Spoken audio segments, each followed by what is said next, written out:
Kinshasa, où j'ai le plaisir de participer à plusieurs activités des associations, en commençant par le 12e congrès de l'AFMED, dont le thème est l'éthique et la déontologie.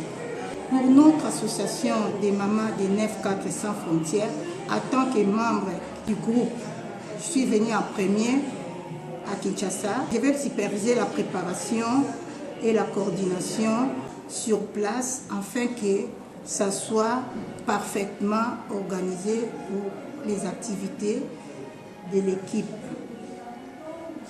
C'est avec une grande fierté que nous, les mamans des 9-4 sans frontières, comptons faire des actions dans notre pays d'origine et apporter notre soutien aux communautés locales. Hâte de contribuer à cette belle initiative. C'est Maman Cathy Mankandel. Les personnes âgées, il y en a, mais il n'y a pas encore un quota là-dessus. Et en ce qui concerne la gériatrie, il y a beaucoup de problèmes d'éthique qui se posent. À chaque fois, on est devant des dilemmes en ce qui concerne le consentement éclairé des patients, qui est une obligation. En ce qui concerne aussi les diagnostics des patients, à qui il faut les communiquer si les patients n'ont pas toute sa tête. Et si les patients ont toute sa tête, il a le droit d'avoir la première de l'information. Mais là aussi, on se trouve avec beaucoup de dilemmes parfois ou des incompréhensions avec les membres de la famille.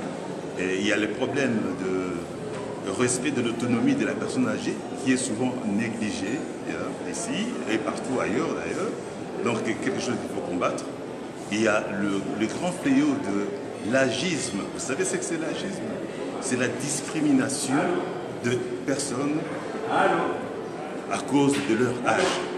Et les personnes âgées, à cause de leur âge avancé, les gens considèrent à tort et à travers qu'ils n'ont plus droit à rien, qu'on doit décider tout à leur place. Et ça fait que, même quand il faut soigner les gens, on a tendance à ne plus leur accorder la priorité. Il y a le problème de justice, équité par rapport au problème des personnes âgées. Vous voyez, lorsque les ressources sont limitées, souvent on a tendance à se dire, ouais, au lieu de donner la place à une personne âgée, on va plutôt soigner des jeunes. Vous avez vu pendant la pandémie des Covid que les personnes âgées ont été discriminées négativement. On devait chercher des places dans le respirateur aux soins intensifs par exemple, mais là il fallait faire des choix. Même si dans les médias les gens disaient que oui, il y a une équité, on essaie de soigner tout le monde de la même manière, mais dans la réalité ce n'était pas vrai. Vous voyez? Alors, donc, le problème d'éthique peut se poser aussi lorsqu'on fait des recherches sur les personnes âgées. Il faut faire tout pour d'abord respecter leur choix, leur engagement à ces recherches-là, les respects, la confidentialité des données, et tout ça, ce sont des choses très importantes qui nécessitent d'être mentionnées. Il va donc, en ce qui concerne aussi les problèmes de fin de vie, parce que les personnes âgées, à un certain moment, ils arrivent à une situation telle que, bon... Des pathologies. Et là, on est allé au niveau des sujets, des patients, pour voir quels sont leurs droits, devoirs et l'éthique, le secret médical. Donc en fait, des sujets très intéressants. Et en plus, comme cardiologue, aujourd'hui, ça a été la matinée de la mort subite. La mort subite, avec des causes théologiques et des causes autres. Et la seule chose que j'ai déplorée, c'est qu'à tout moment, on parlait des statistiques françaises, des statistiques européennes. C'est vrai, on ne peut pas aller outre les sociétés savantes, notamment la Société européenne de cardiologie, la Société française de cardiologie, la Société belge de cardiologie. On en parle, mais en fait, ce qui est intéressant et qui serait important, c'est d'avoir les statistiques congolaises. Et une chose intéressante, parce que longtemps on s'est dit on n'a pas les moyens et autres, mais je me demande, quand il y a des décès, des morts, on délivre quand même un certificat de décès. Et quand on parle de certificat de décès, je suppose qu'on met chaque fois la cause. Peut-être pas trop dans l'exactitude, mais on doit s'y rapprocher parce qu'on doit avoir des registres qui peuvent refléter ce qui se passe chez nous. Et à l'aide des certificats de décès, sur les certificats, on devrait pouvoir dire de quoi sont morts les gens. Et alors, à ce moment-là, ça pourrait nous aider à extrapoler et avoir une idée de ce qui se passe chez nous. Je suppose qu'on ne va pas enterrer les gens sans certificat de décès quand même. Et ça, c'est la première des choses. Et j'aimerais vraiment que l'on puisse trouver des solutions à nos problèmes et qu'on puisse d'abord faire l'état des lieux de ce qui se passe chez nous. Je suis congressiste, l'un des présentateurs du congrès d'aujourd'hui. Donc, je présentais une étude que nous avons menée ici à Kinshasa qui porte sur l'intérêt et la faisabilité de l'échographie Doppler artérielle utérine et fétale chez les gestantes hypertendues.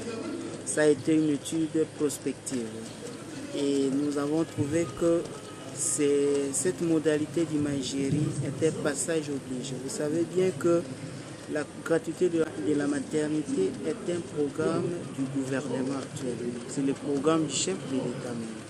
Mais pour que cette gratuité soit efficace, il faut que ça soit accompagné. D'où il faut une concertation de tous les acteurs.